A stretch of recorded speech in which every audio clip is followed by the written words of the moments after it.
د صحت محکمې د ریکارډ تر مخه په یاد سیمه کې له 28 جولای راهیسې د نښتو رواجې د اف سی ځواک یو سرتیري په شمول 12 تنه مړه او تر 40 پورې نور زخمیان شوي دي. که څه هم اوس هغلته ډزبندي شوي او خلک له مورچو راکوز شوي، خو د سدې ځایي مشر ملک حاجي سلیم خان اورکزی وایي د سیمې امن خرابېدو لپاره بیا هم شرارت کیدای شي، نو داسې دې وشي چې پوځ او اف سی ځواک دې په مورچو کې تر هغې وساتي تر څو چې د فریقینو ترمنځ زیات شخړه نه وي حل شوي او بله تر 20 جون مخکې علاقایي صورتحال دې بحال شي او هغلته شوي ټولې قبضې دې ختمې کړې شي.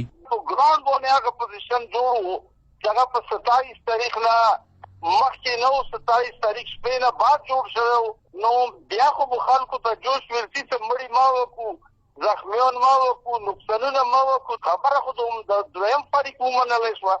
نو دې کې بیا هغه خلک هغه امن نه غواړي، مغاب ورکې کوي او جنگ به یو ځل دوباره جوړیږي او امن سابوتاژ کیږي. په ضلع د کورمې په مرغیچینه کې د ابراهیم زو بالشخیلو او پړه چمکنیو ترمنځ روان جنگ د ودرېدو لپاره د پوز او پولیسو لوړپوړي چارواکي سیمې ته ورغلي او هغلته د ضلع په کچه له ځایي مشرانو سره خبرو اترو لپاره هڅې پیل کړي دي. ځایي مشر ملک حاجي سلیم خان اورکزی وایي دوی ته دا ویل شوي چې اول به نن جنګ ودروي او بیا د حکومتي مشرانو په سرپرستۍ کې د شخړې حل کېدو لپاره له دواړو فریقینو سره مذاکرات کوي.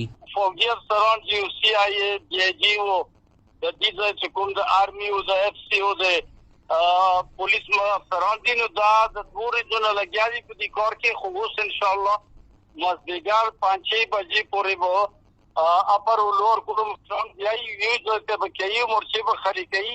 بیا به څو ورځې بعد ان شاء الله په دې باندې چې نستای شي نو یوه جرګه به کېږي. جرګو په نتیجې کې به ان شاء الله څه خدای کړي د مسله په پوره منندوز کې حل شي.